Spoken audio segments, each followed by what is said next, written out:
السلام عليكم ورحمة الله وحده الله يا جماعة، نصلي على النبي. طبعا كلنا عارفين الفنان المصري محمد سلام. محمد سلام كان ليه مسرحية في موسم الرياض في السعودية. طبعا عارفين ان هو الفنان كوميدي، لكن هو رفض عشان خاطر الاحداث اللي بتحصل في فلسطين. طبعا لما هو رفض ان هو يروح هناك، لقى هجوم شديد عليه من ناس في السعودية، مجموعة من السعودية. طبعا ما يمثلوش الشعب السعودي، دول مجموعة ملناش دعوة بيهم. ولقى كمان هجوم عنيف من تركي آل الشيخ.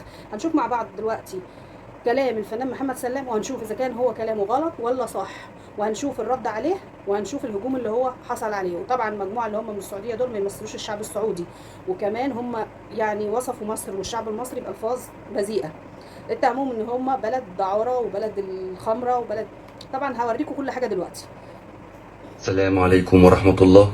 بسم الله الرحمن الرحيم. رب اشرح لي صدري ويسر لي أمري واحلل عقدة من لساني يفقه قولي. إن شاء الله المفروض بكرة هسافر الرياض عشان أعرض مسرحية زواج اصطناعي في موسم الرياض. المفروض إن هي مسرحية كوميدية وفيها أغاني وفيها استعراضات، والمفروض إن احنا هنعرض إن شاء الله يوم 30، وهنعرض في وسط الأحداث اللي بتحصل في غزة. فأنا مش متخيل الصراحة يعني إن أنا هروح اعمل مسرحية واهزر واغني وارقص، واخواتنا في فلسطين عمال ومفيش حاجة بتحصل لهم. انا مش هقدر اسافر طبعا. وليه بقول الكلام ده في اخر لحظة؟ المفروض ان احنا نسافر بكرة ان شاء الله. انا كنت على امل طول الفترة اللي فاتت ديت، يعني لما حتى حصل تصاعد في الاحداث كنت على امل ان الموسم مثلا يتلغي، يتأجل، زي مثلا ما حصل في مهرجان الجونة هنا ومهرجان القاهرة، او يحصل ان الموضوع يهدى هناك في فلسطين في غزة، موضوع يهدى والناس تتدخل ونهدى يعني شوية ونقدر نعرض. بس ما فيش حاجة بتحصل يعني تقريبا لحد الوقت اللي انا بكلمكم فيه دلوقتي. في ناس عمالة تموت وما فيش حاجة بتحصل. فانا ازاي هروح اعرض والناس بيحصل لهم كده في فلسطين؟ انا حاسس، معلش سامحوني لو احساسي اوفر شويه، بس انا حاسس ان انا لو عملت كده هبقى انا اكني زي اللي بقتلهم بالظبط، يعني ان انا خذلتهم، مش عارف اعمل لهم حاجه. يعني كفايه علينا السكوت اللي احنا فيه كلنا ومفيش حد بيعمل لهم حاجه، فكمان انا مش هبقى ساكت بس، يعني انا كمان عمال اهزر واغني وارقص، واللي بيحصل في فلسطين. فانا بعتذر جدا عن ان انا اشارك في موسم الرياض. والمشكلة ان دلوقتي اللي بيحصل في فلسطين ده دي قضية كل مسلم، في المقام الاول هي قضية كل مسلم، والمفروض الواجب على كل المسلمين ان هم يساعدوا اخوانهم في غزة ويحاولوا يقدموا لهم اي مساعدة.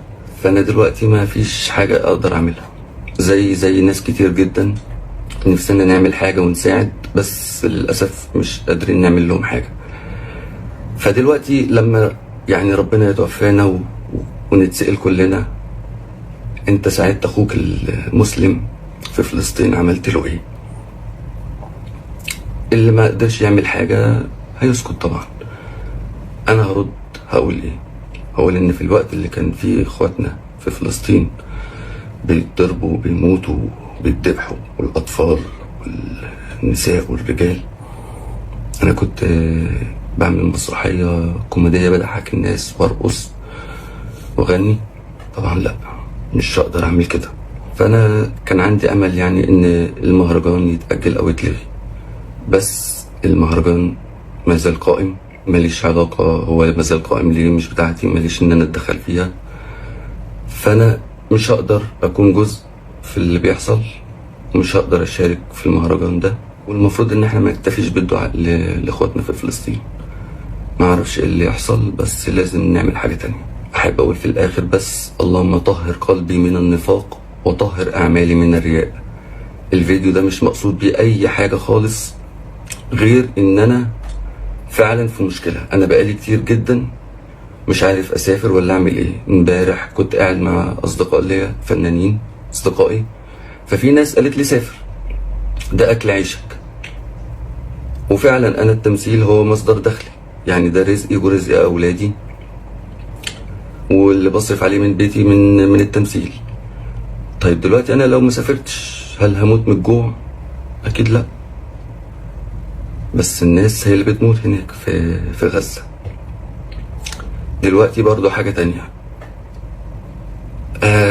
دلوقتي انا عارف طبعا ان التمثيل وكل الناس اكيد لو حد هاجمني يعني في اللي انا بقوله هيقولوا بس التمثيل ده رسالة معاك طبعا، وخصوصا الكوميديا، من ان انت تضحك حد وتطفي عليه روح البهجة.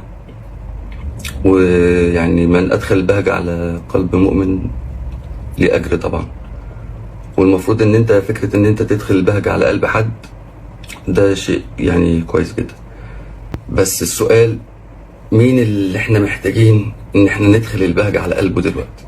مين؟